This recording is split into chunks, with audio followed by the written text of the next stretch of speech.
Welcome to the Texas Truck Channel Podcast, episode 38. I'm Craig, And I'm Bryan. and we're back to another top five list. Brian's with us this time, as promised, and we're going to dig into the SUVs. Brian, the internet just forces us to do end of year Top list, right? fives. You have Yeah, to end of your y- list. Yeah. So we decided yeah, to do it after the new year. So we decided to do our yeah, beginning of year list. So yeah, that's what we're yeah. doing So here. take Yeah. that, internet.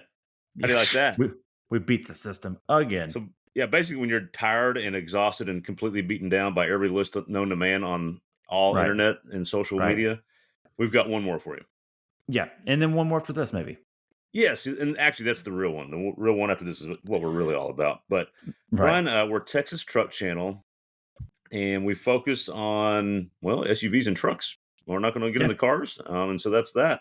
But before we get into anything on this list or talk about old list, a little word from our sponsors.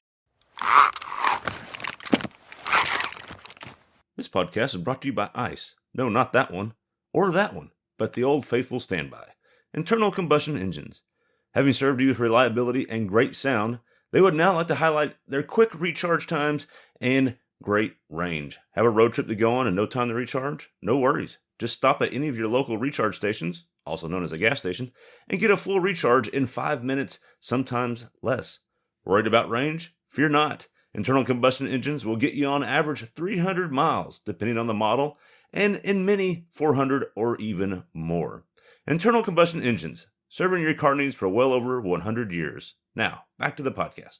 So, Brian, we're going to get into real SUVs this time, and you're with me this time, so you can help me explain this out a little bit. We did crossovers last time. We Yeah. Yeah. custom Thank discussed that goodness. I've one got and I've got got that notes for you. got that one out of the way. But that particular list, I'll set that list up, and you set up this list. That list was look, they're not real SUVs if they don't have a low range transfer case or rear wheel drive biased and or a ladder frame or that sort of thing. Kind of Right. two out Right. of the three were kind of our requirements there. So talk to us about the requirements to be on an SUV list versus a Okay. Yeah. crossover list. Yeah, sounds good. So we actually, Craig and I, over a several day text chain, hashed this out. And we've hashed this out before on air on our YouTube channel, but just to be clear for a list, since we're going to make this official, um, for us to consider it an SUV, and the dividing line between crossover and SUV, which is super fuzzy in 2023/2024, we are going to say it needs to have a low range transfer case and or rear-wheel drive bias in the powertrain layout, which I'll explain that more in a minute, or a full frame chassis underneath it. So it's a combination of those three, but I still think the low range is the ultimate must-have checkbox on it, right? It's kind of the biggest one. Yeah, it's kind of the biggest one. We Yeah. started out with any two of the three, and we're like, no, the low range is really kind of what separates the boys from the men on this one. That's really what It happens. really does. In fact, there's some models on our list we'll get into at some point that it's actually hard to get low range on. You have to check the exact right Yeah. box and trim to Yep. get that. Don't be fooled on, and a lot of the ones that didn't make the list. So, Yeah, and actually, two of those didn't make the list because of that complexity, not solely, but by and large. So really, what we mean by that is, and what we've learned over the years of doing this, both in our individual hoonery and our on-camera antics, is that low range is a game changer, and it shows the intent from the manufacturer what they really plan to do with it. So if you watch our hill test that we do on YouTube, you'll see right away what a crossover is versus an SUV. It's day and night. So and also what comes with that usually is approach angle and breakover angle and skid plates and all these things that make it SUV. Something like a Telluride, Kia Telluride, or I don't know, insert Volkswagen Atlas, we'll say that, or Explorer. These are all what people like to call, oh, I've got an SUV. You don't. You have a crossover. You have something that is based on a more car-like driving platform and doesn't prioritize off-road usage. Doesn't mean it can't off-road. It just means it's not in the same category as a box frame or low-range transfer case SUV that we're talking about here. So before we get into our list, I'm going to talk about a few that are not considered SUVs and why. There's two that come to mind for me, Craig. The main one is, excuse me, the Mazda CX-90. That's a good example because it has rear-wheel drive bias platform, inline Yep. six turbo, torque converted automatic, all these things Yep. that sound good. What Yep. it does not have is a low range transfer case, approach angle, skid plates, or a box frame. And the box frame usually makes it easier to slide over obstacles. And as you can see on our show, it is not very good off road, which is what it is. But the reason we didn't stick to just box frame is there are some unibody constructed vehicles out there that do have a low range transfer case. And of course, we'll get into Yes, those. But we'll get into those. Yeah. And the other one I think of too is a what used to be America's sweetheart, the Ford Explorer. Was once a bread box on wheels on a frame with a low range transfer case. Now they've even got off road themed trims, the Timberline. Super cool. I love the look. I love the idea. Not low range, not full frame, not skid plated, not serious about off road use. So that's why we had to exclude that as well. And that would otherwise be what a lot would consider an SUV. It's not. It's a crossover. yeah, and that's I think the key thing is all apologies to Wilderness Edition trims, Timberline trims. I don't care what kind of all-terrain tire you put on there or body cladding you put on. Right. If you don't have low range, you're just not serious. You can Right. look as serious as you want, but you're not as serious as you think you are. And Right. so this SUV list, it excludes all those, but we have a whole separate list for all those. That's fine. The Yeah. Explorer That's and what the we did that. 690. I'm so sorry. I love y'all that y'all are kind of in this bubble of you should have been a real SUV or a real crossover. And unfortunately, they didn't even make our top 5 crossover list because of Right. that. It's kind of what happened there, really, Yeah. because Well, there is potential there, but they've kind of left it on the table with their setup. So, anyways, Well, and crossovers are really competitive. It's more competitive than SUVs are. There's more of yeah, them than SUVs. So it was hard list. So, anyways, absolutely. why don't And well, go ahead. let's say why don't you lead us into the short list? Well, yes. So let's get into this. And the before we get into the short list, I'd like to talk about vehicles that didn't make the list. Cause so when we were Right. narrowing our list down, we kind of basically just shared with each other, hey, what were your favorite SUVs based on this criteria we tested and reviewed or drove this past year? And Right. so we sent each other some lists. And we actually both had two that we really liked that did not make this top 5 list we're going to dig into. I'll share my two and then we can get into your two. The two that I really loved and really enjoyed. In fact, um, two of these are kind of on my top vehicles of the year I drove all year, but they just didn't make this SUV list for many reasons. Because again, this list is all the things we just said, but also vehicles we would recommend to someone to actually buy in the hopes that they would actually enjoy it, not be mad at us, and have a good experience and not be upset, and they'll have a good ownership experience. So we don't Right. want to recommend some things that maybe that wouldn't happen. My two, Brian, that didn't make this list because of that are the Lexus LX600 and the Land Rover Defender. Hmm. I absolutely loved driving both of those. They both have low range transfer cases. They both have serious off road intent if you really want to. They're also really comfortable on the road. They're really plush. Um, just a joy for me to drive, particularly. My subjective opinions, I loved it. We didn't have the particular best trims in the LX600, especially the last one we had. It was a weird Right. trim based for really good for two people. And so, and then Yeah. and price just price basically excludes the LX600. Honestly, it's out because it's over 6 figures and it's unobtainium. For many And so people, it's like, why bother? Right. it's just out. And if you're gonna start spending that money, there's so many other vehicles you could get that would make way more sense. I wish we had the Toyota Land Cruiser. This is the closest thing we get to 300 series, and so that's obviously why I liked it. The Land Rover Defender price is kind of a factor, although you can get some You marginally can, decent value yeah, there. you could get Uh, one not leathered out, and it's pretty decent. It's attainable for many. It can be done. right, but So the problem is Land Rover still continues to struggle with some quality and reliability. So, not that doesn't guarantee you'd have any problems if you did get one. In fact, there's a good chance you wouldn't. But we're still hearing so many reports of people having issues with these new Defenders, which saddens me. Although probably wouldn't deter me if I was in the market, to be honest with you. But fair. it Yeah, didn't make the that's list probably because accurate. it's a hard thing to recommend because of that. The two you didn't make, Brian. Do you remember what those are? Yeah, I do. And before I get anything else, I want to say you would forgo the reliability, says Mr. Toyota. Bull crap. Look, the Defender was nice. Here's what I love the most about the Defender, and I know you don't agree with this, but it's that's the best interior out of any vehicle I've driven. Uh, Oh, well, I think it out of nails what any it's trying to do. vehicle? Oh, okay. What? Yeah, no, that's fair. No, that's fair. It understands the mission. I get that. I I don't don't think mean it's premium. I don't mean opulence. I mean just what it's trying to do and functionality. What I like to do in a vehicle yeah. nails it. Cubby No, holes you're right. And everywhere, yeah, straightforward, and good sightlines. look, So looks cool. I don't like the functionality of the you got to toggle through stuff to use one button for 10 things. But other than that, I'm with you. I think it looks awesome. Packaging's good. They fixed the wind noise problem that the first year had. Not a bad product. I just don't think it's as serious off road versus its price point as it is advertised. And I'm not willing to off road it in the way that I would something else. fair. And in owning an old LR3, I think the old LR3 is a takes off roading as a little bit higher priority than the plushness factor. So they just kind of flip those over time, and that's okay. It's just Sure. not as focused as I might like it to be. So, and on your LX, I just think it's riding on Land Cruiser coattails, and its intention in the U.S. market really isn't that. That's the only issue with it. It's a great truck. Right. I wouldn't fault anyone for having it. I actually liked the previous gen a lot, or last year's at least, the one that didn't have the 4-seat, 2-seat thing. Yeah. Because I think it was comfy and it like was great off road. All those things we like about it. Okay, my two are, and these are more of the mainstream, as you can tell. I think it defines Craig and I a little bit.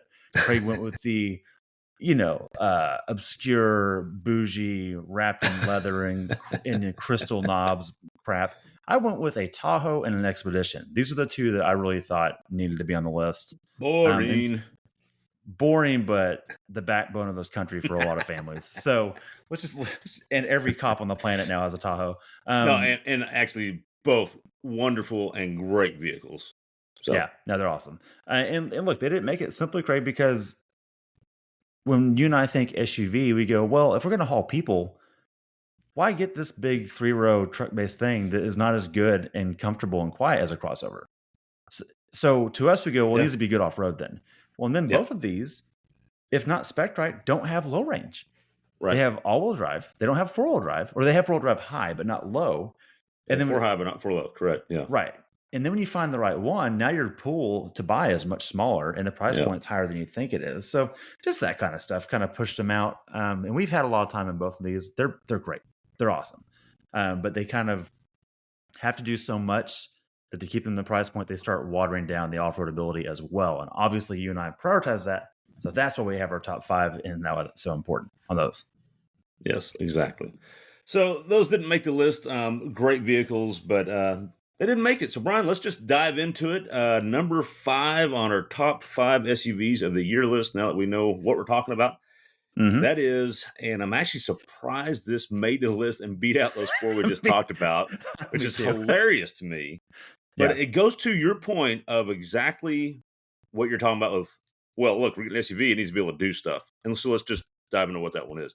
It's the Jeep Grand Cherokee, probably Oh yeah. specifically the Trailhawk edition, although there are some other editions you can get that have for low, but this is another tricky trim you have to watch out. You can get a lot of Grand Cherokee trims with 4 high only and not 4 Yep. low. And that used to not be the case. That's new with this generation. And I hate that they do that. But that said, the Trailhawk or the 4xe Trailhawk, whatever one you're looking at, that's a really capable, really comfortable, Yep. practical package is what it is. And I think to your point, you nailed it, I think, with the SUV aspect of what it should be able to do. Look, if you're going to haul people, we're probably going to recommend a minivan or a crossover. They're Yeah. better at that. They're better for soccer practices and carpool pickup lines at school. But when we want an SUV, we want something that can actually go do something. For instance, we always reference this a lot, but we like to go to the Ozarks or Broken Bow, kind of the Oklahoma area, and drive in some national forests on some trails.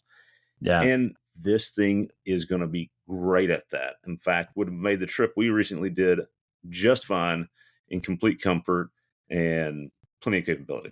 So, Well, and to add to that, to your point, the Expedition and Tahoe would not have made those trips. nope. Broken Yeah. Bow, but not the Ozarks, not the trails we did. There's no way they would have Mhm. escaped without severe damage. And the Grand Cherokee will make that trip. Mm-hmm. Now, will it go all Stellantis-y and maybe have issues elsewhere? Yeah, maybe. That's what the internet will tell you. But it hasn't been our experience of it yet. In fact, every time we drive one, we go, "This is really a good package. Like, bravo, they've done a good job Mm-hmm. here." And I think because of its bespoke capability and utility, I think it just has to be on the list. I think that's why it beat out the other two. That's why. Yeah. Yeah. And, this is one of those vehicles that it's the only one on our list that is technically not on a ladder frame, Good but, point. but because it has 4 low, it made it. Right, and that was the example we're thinking of. It has 4 low, but it doesn't have full frame. So how do we exclude it? Because at first we were excluding anything without a full frame. Right. Because Tahoe's Expeditions have full frames. This doesn't. But because it has low range and it is so serious about off-roading. In fact, I think the CEO of Jeep at the time was making fun of the Timberline Explorer and said, "No, ours actually Yes. go off-road." And he's not Well, lying. He's correct. yeah, it could actually do the Rubicon. So There you go. That's all you need to say. I think that's yeah. a solid number 5, and I'm glad I made the list. All right. So I don't know if there's any more to say there other than I love that you can get a V6. Can you still get a V8 in the Trailhawk, or is that I don't think you can possible? Trailhawk, but you can get a V8 with low range and Okay. in other trims, in the limited trim, I believe. Very good. And of course, we know that's going away in the Hurricane will take it. Yeah. i6 turbo, whatever hurricane thing they're calling that. It's going to eventually replace that. But until then, this is a great pick. And look, we should probably also talk about the actual redesign of the Grand Cherokee. The previous generation was fine. Then they did not mess around when they redesigned this sucker. The interior Sure. is wonderful. Ergonomics are good. They updated all the infotainment. Every touch point's different. It's really a good package. So No, it's solid. It's well, and like we said earlier, we wouldn't recommend it if we wouldn't own it ourselves. And I would own that exactly. car. I would. All right.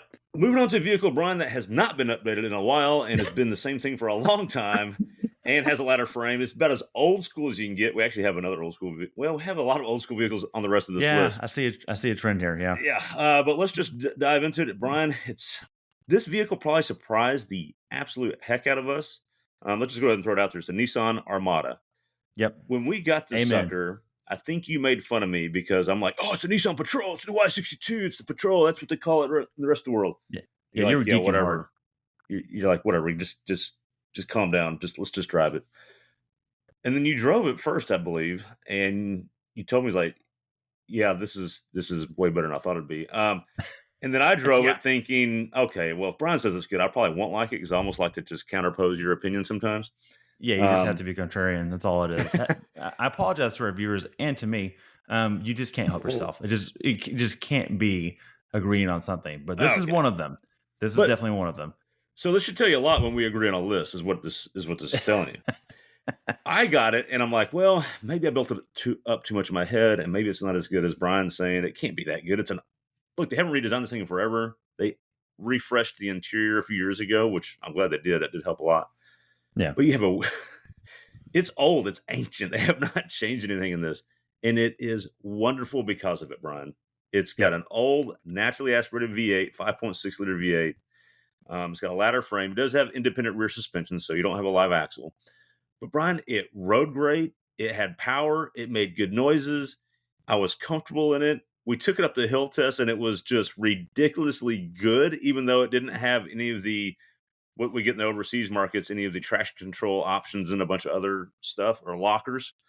I Right. didn't care. It just made It it. just didn't matter. It had I hate to go back to Land Cruisers, but it had a really close to golden ratio on approach angle Yeah. and wheelbase and all Yeah. that stuff. And it kind of giggled in 4 high up the hill. It was ridiculous. And it was on Yeah. 22s. Do you remember that? Yes. It had no magic. It just rode perfect everywhere. And I Yeah, it want didn't to have a add to trick this. suspension or anything. No, no mystery back there. Yeah. No active dampers. It was just tuned right. And some other things I want to talk about that are commendable. I had the previous facelift, where they did the minor updates. What was that in 2018? They did the update, I think.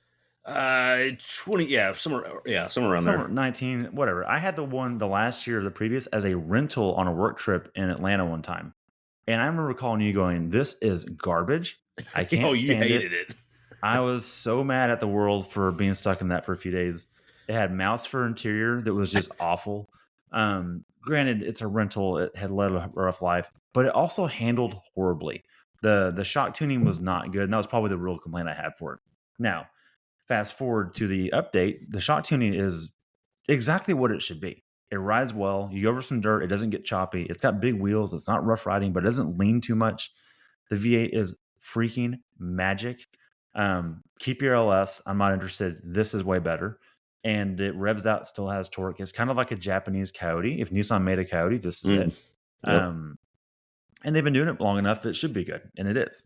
The other thing I want to point out is ergonomically, there's some issues. Oh yeah, definitely. Yeah, the seat needs to go like 4 inches lower. I just don't know why they Oh, it's chose that unreal. range. It's Unreal. unbelievable. Even in you're a normal sized human, you're like, what the heck is going on here?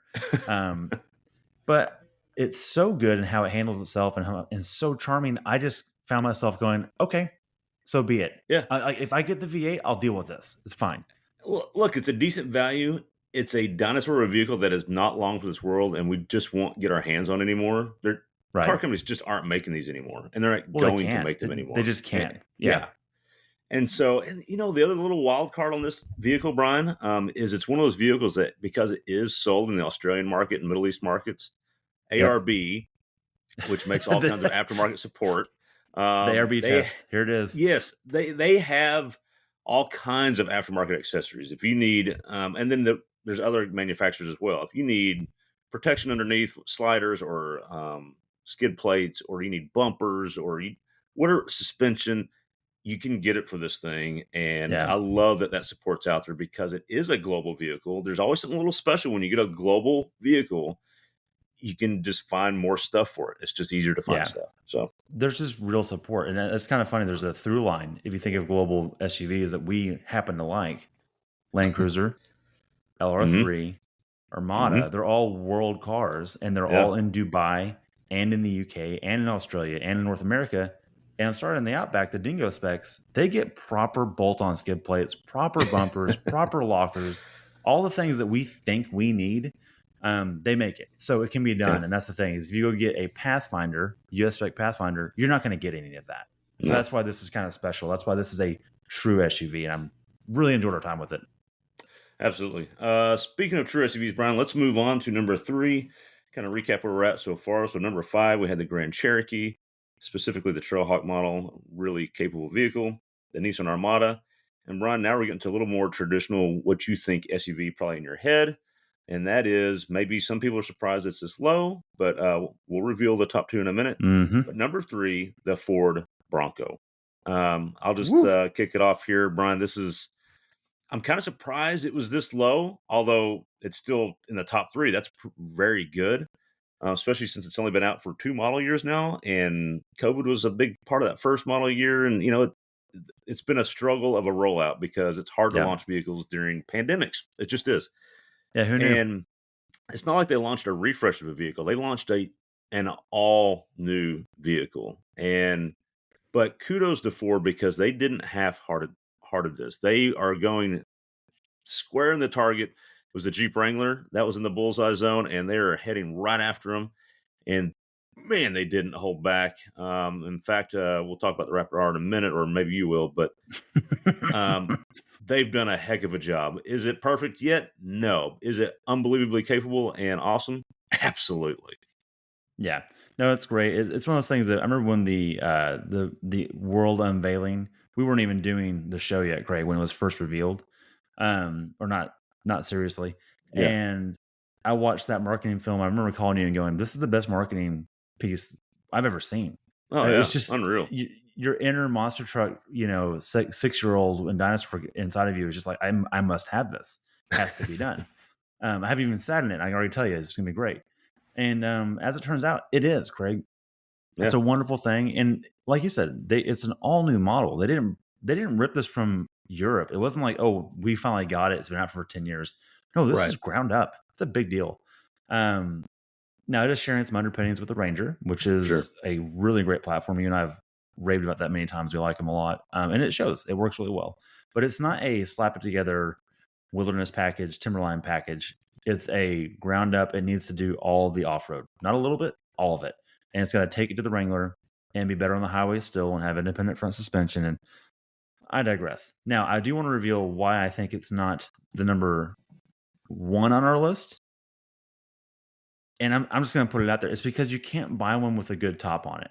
I've said this 100 times on our show. Every time I review one or we drive one, I go, "Gosh, these things are so cool. They're so ergonomically solid. They're so capable. You can get it with a manual. You get 4 low. You get all the stuff, but you cannot get it with a top. You just can't.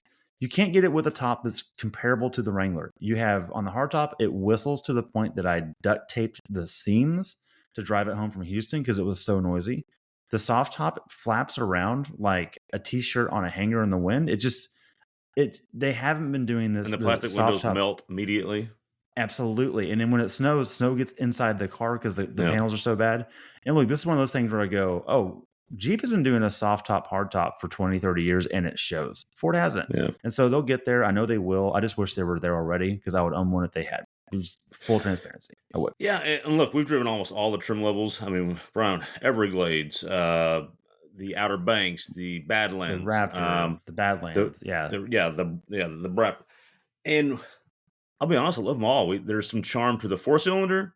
I love that Yep. you can get a manual on all these. This is not one of those models where, well, the Ford Bronco, but get this trim. No, the Ford Bronco and get whatever trim you can get. Yeah. Take your Um, pick. Yeah. assuming you can live with the roof, with your Right. caveat. Assuming you don't need a roof with your vehicle, just get it. You'll love it. But I do want to call out the Braptor for one thing, and that is, Brian, if we were doing an SUV list or an off-road, if we were doing a top off-road vehicle list, and I would even put on there ever made, Yeah. the, Agreed. I don't know that the Bronco Raptor R is not the best off-road vehicle ever made, period. It's that simple. Well, we don't need to make that list now because number one is the Bronco Raptor. The Raptor is the best off roader ever made from Yeah. an OEM manufacturer. I just fight me. Anyone that wants to fight me, let's talk because I'm telling Yeah. you, it is. Yeah, The because it list can would be go for at number. speed, it can Yeah, crawl. I don't want to hear anything from the G-Wagon fanboys because y'all can't go at speed. I don't care about your no, triple lockers. no, I don't want to hear from any old 80 series people like me. I'm sorry because you right. can't keep up with me on the highway. Yeah, There's keep just your berths, dude.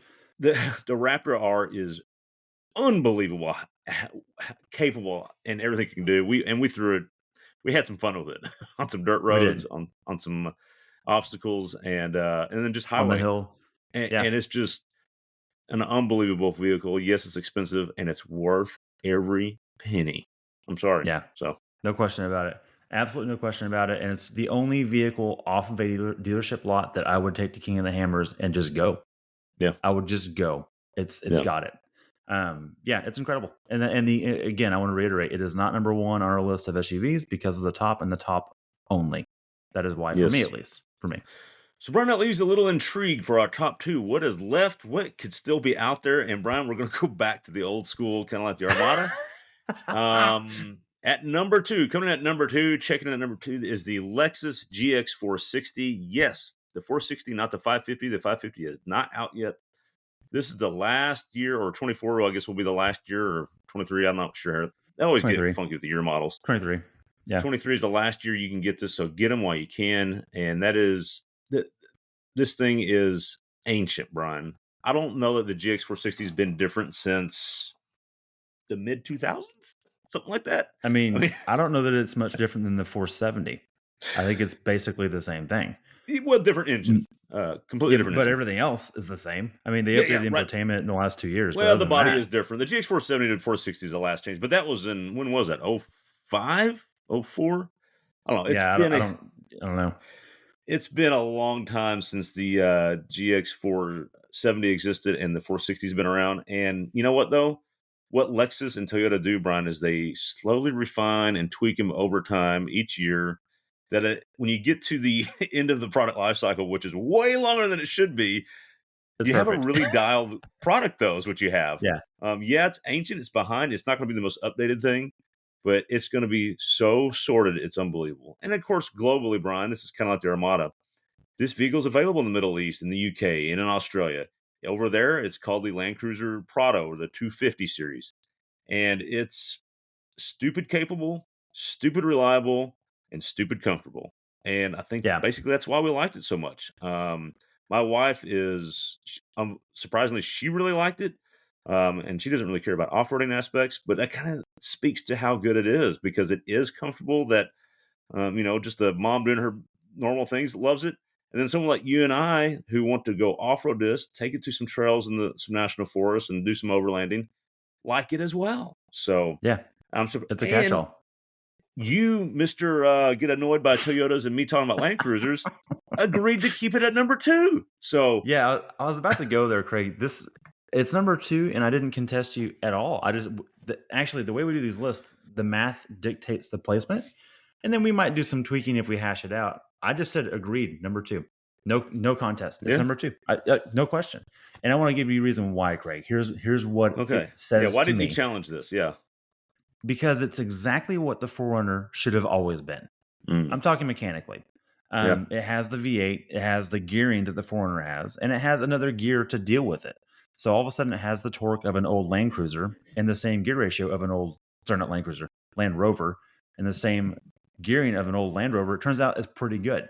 Forerunner guys out there, sorry, you've bought something that's great around town in the REI parking lot, Whole Foods for sure, and on the mountain. It's awesome. The route to the mountain from where we live is awful. They're geared horribly. Sorry, Toyota, if you're listening to this. It's a known problem. I know it's going to be fixed in the next one, but I just get annoyed because I go, this is just a choice of bad gearing, or maybe it's an EPA requirement to get the numbers I need. That's probably, I'm sure there's reasons, but nonetheless, the the GX does not suffer that, and it has a great engine. The seat position's good. It's quiet as heck on the highway.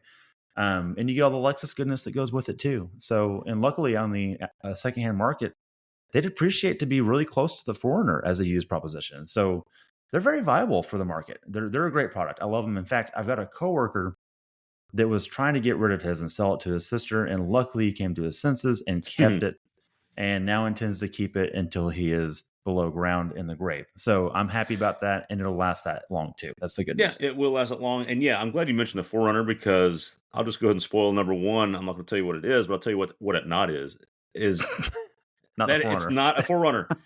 Yeah. Look, there's some overland people out there in the world will be shocked that we don't have a Forerunner on our top 5 SUV list, but it's for the reasons you just mentioned.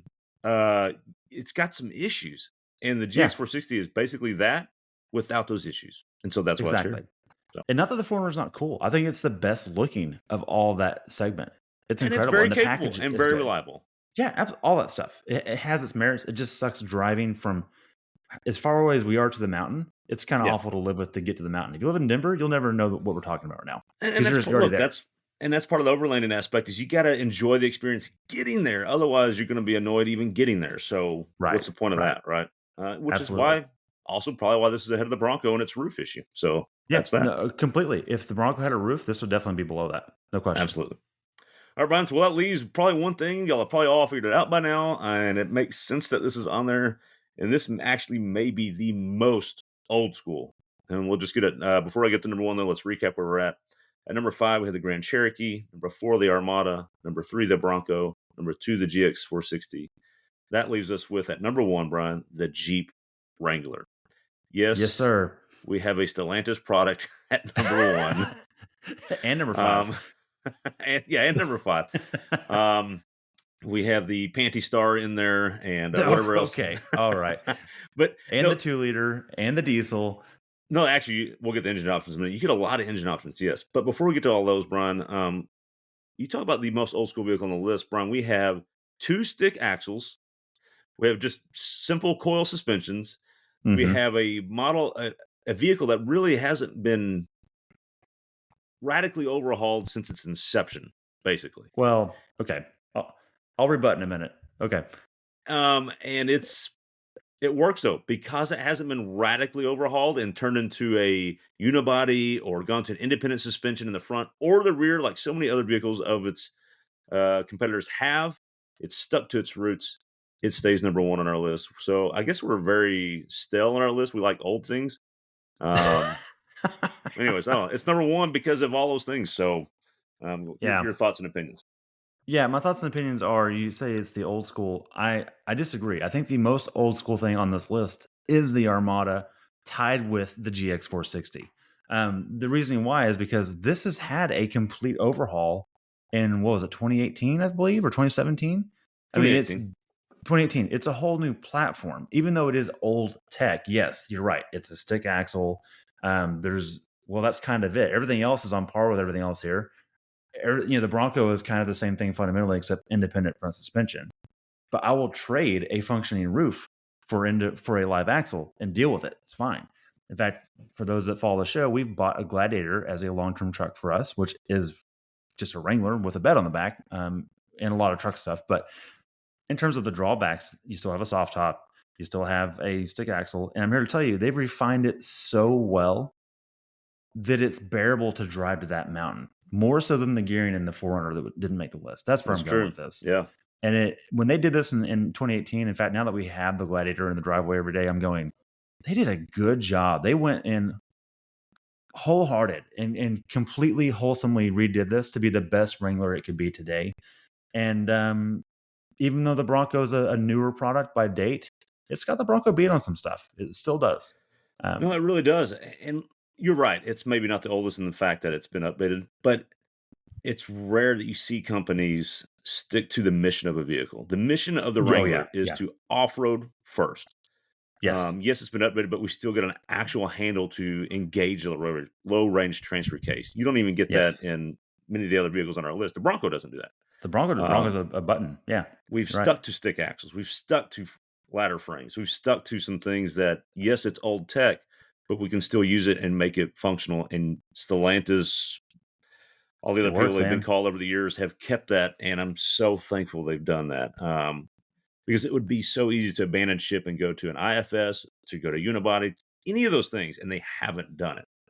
Yeah, Despite that, though, Brian, yeah. they've done the updates like you've said, and powertrain options. Get into all the powertrain options you have. Yeah. Okay. And this is part of it being viable today. They've kept it viable by going, okay, for those guys that just want to keep it naturally aspirated and simple, we've got the Pentastar V6, which I know is not without its faults, fair, but it's arguably reliable, more reliable than a lot of things that are out there in terms of complexity. It's a very simple thing. You can wrench on it if you need to, you can get it back home.